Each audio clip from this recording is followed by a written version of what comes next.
Hello மக்களே, எல்லாரும் நல்லா இருக்கீங்கன்னு நினைக்கிறேன். Welcome to IMO. ஸோ இந்த வீடியோ எதை பற்றின்னு பார்த்தீங்கன்னா, நிலவுக்கு என்மேல் என்னடி கோபம் அப்படிங்கிற படத்தோட ரிவ்யூ தான் பார்க்க போகிறோம். So let's get in to the video.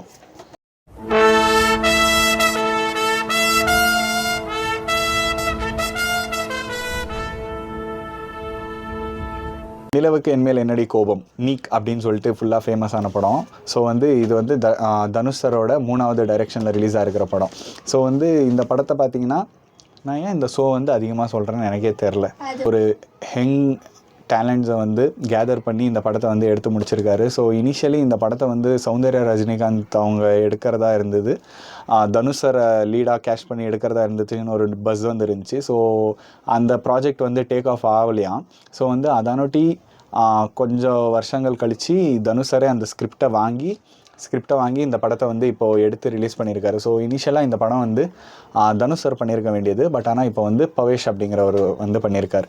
இனிஷியலாக இந்த படம் Feb 7 ரிலீஸ் ஆகிருக்க வேண்டியது. பட் ஆனால் விடாமுயற்சி படம் ரிலீஸ் ஆனதுனால இந்த படம் ரிலீஸ் ஆகாமல் போஸ்ட்போன் பண்ணாங்க. ஸோ இன்றைக்கி டிராகன் கூட கிளாஷ் ஆகி இந்த படம் ரிலீஸ் ஆகிருக்கு.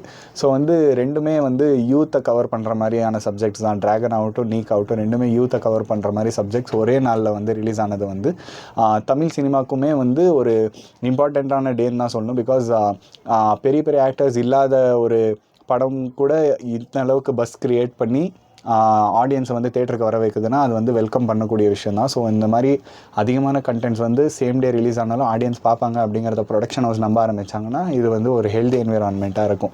So coming back to the movie. So நீக் படம் தனுஷ் டைரக்ஷன் அண்ட் இதில் கேஸ்ட்னு பார்த்தீங்கன்னா பவிஷ் நாராயண், மேத்யூ தாமஸ், அனிகா சுரேந்தன், பிரியா பி வாரியர் அண்ட் வெங்கடேஷ் மேனன், ரபியா கத்தூன், ரம்யா ரங்கநாதன், இந்த மாதிரி ஒரு கம்ப்ளீட் யங் டேலண்ட்ஸ் நடிச்சிருக்காங்க. ஸோ இது ஒரு ஜென்சி லவ் ஸ்டோரி அண்ட் நீக் அப்படிங்கிற டைட்டிலுக்கு கீழே யூஸ்வல் லவ் ஸ்டோரி அப்படின்னு சொல்லிட்டு தனுஷரே மென்ஷன் பண்ணியிருப்பார். ஸோ அதுதான் கதையுமே. ஸோ இந்த படத்தை ஒரு யூஸ்வல் லவ் ஸ்டோரியாக தான் அப்ரோச் பண்ணியிருக்காங்க. ஸோ ஒரு பையன், பொண்ணு அண்ட் பசங்களோட அந்த ஹீரோ அண்ட் ஹீரோயினோட ஃப்ரெண்ட்ஸ் அண்ட் அவங்களோட கேங் அண்ட் அவங்களுக்குள்ளே நடக்கிற லவ், சண்டை, பிரேக்கப் அண்ட் தென் மறுபடியும் அவங்கள மீட் பண்ண போகிறது, இந்த மாதிரி கனெக்டிங் த டாட்ஸ் தான் படமே. ஸோ ரொம்ப காம்ப்ளிகேஷன்ஸ் இல்லாமல் ரொம்ப சிம்பிளாக டைரக்ஷன் பண்ணியிருக்காங்க இந்த படத்தை அண்ட் ஆக்டிங் வைஸ் பார்த்திங்கன்னா பவிஷ் ரொம்ப தனுஷ் சாரை ரிசம்பிள் பண்ண மாதிரி தான் இருந்துச்சு. பிகாஸ் அவர் என்ன கற்றுக் கொடுக்குறாரோ அதை தான் இவங்க ஸ்க்ரீனில் நடிச்சதாகவும் சொன்னாங்க. ஸோ அதையே வச்சு பார்த்துக்கலாம். ஸோ பவிஷ் அப்படிங்கிறவர் தனுஷ் சாரை பயங்கரமாக ரிசம்பிள் பண்ணார். ஸோ நிறையா சீன்ஸ் தனுஷ் சாரே நடித்த மாதிரி தான் எனக்கு தோணுச்சு பர்சனலாக. So that's my opinion. And இந்த படத்தோட மெயின் பேக் போனுன்னு பார்த்தீங்கன்னா மியூசிக் அண்ட் சாங்ஸ் தான். பிகாஸ் ஜிவி பிரகாஷ் சாரோட மியூசிக் அண்ட் சாங்ஸ் மட்டும்தான் இந்த படத்துக்கு ஆன் ஹோல் பஸ் க்ரியேட் பண்ணதே. ஸோ ஸ்டார்டிங்கில் ஃபஸ்ட் ரிலீஸ் ஆன கோல்டன் ஸ்பேரோ ஆகட்டும் அண்ட் லேட்டர் ஆன் காதல் ஃபெயில், அந்த மாதிரி அடுத்தடுத்த ட்ராக்ஸ் கம்ப்ளீட்டாக யூத் ஆடியன்ஸ் கிட்ட கம்ப்ளீட் பஸ் க்ரியேட் பண்ணதுனால தான் இந்த படத்துக்கான இன்னிக்கான ஹைப் இருக்குது.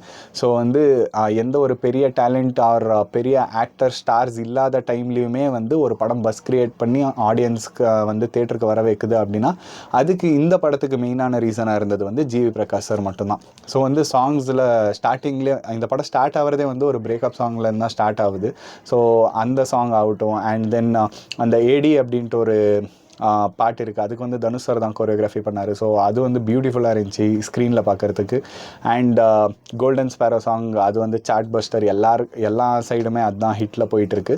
ஸோ இந்த மாதிரி எல்லா பாட்டும் அண்ட் பேக்ரவுண்ட் மியூசிக் எல்லாமே இந்த படத்தை ஹோல்ட் பண்ணுறதுக்கு அண்ட் ஆடியன்ஸ் அப்சர்வ் பண்ணுறதுக்கு ஹெல்ப்ஃபுல்லாக இருந்துச்சு. ஸோ ஆன் அதர் ஹேண்ட் பார்த்தோம்னா ப்ரொடக்ஷன் வேல்யூ, ஸோ தனுஷ் சாரோட ஓன் ப்ரொடக்ஷன் தான் இந்த படம் ஸோ இந்த படம் தனுஷ் சார் ப்ரொடக்ஷன் வேல்யூனா என்னன்னு காமிச்சிருக்காங்க. ஸோ ஒரு யங் டேலண்ட்ஸில் வச்சு எடுக்கிற படத்துலையுமே ப்ரொடக்ஷன் வேல்யூ எவ்வளோ இம்பார்ட்டண்ட் அப்படிங்கிறத காமிச்சிருக்காரு.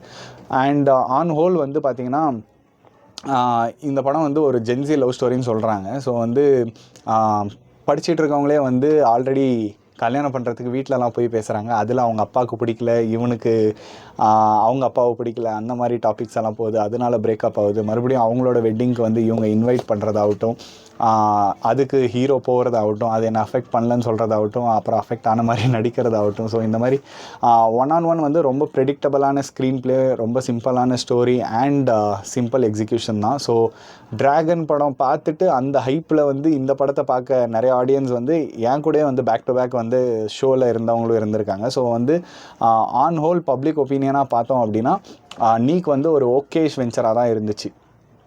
அது வந்து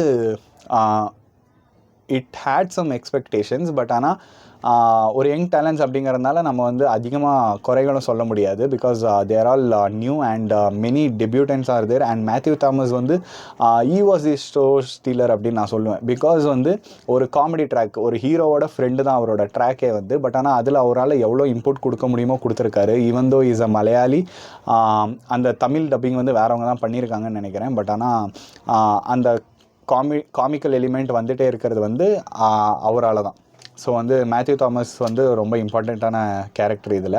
அண்ட் இதில் நான் பார்த்த அளவுக்கு ஒரு அளவுக்கு ஃபால்ட் அப்படின்னு எனக்கு தோணுனது வந்து டப்பிங் தான். பேசிக்காக வந்து எல்லாருக்குமே வேறவங்க டப்பிங் பண்ண மாதிரி தான் இருந்துச்சு. ஸோ வந்து ஓன் டப்பிங் வாய்ஸ் இல்லை அக்யூரேட்டான டப்பிங் இருந்துச்சுன்னா இன்னும் கொஞ்சம் ப்ளீஸிங்காக இருந்திருக்கும்னு நினைக்கிறேன் ஸ்க்ரீனில் பார்க்குறதுக்கு.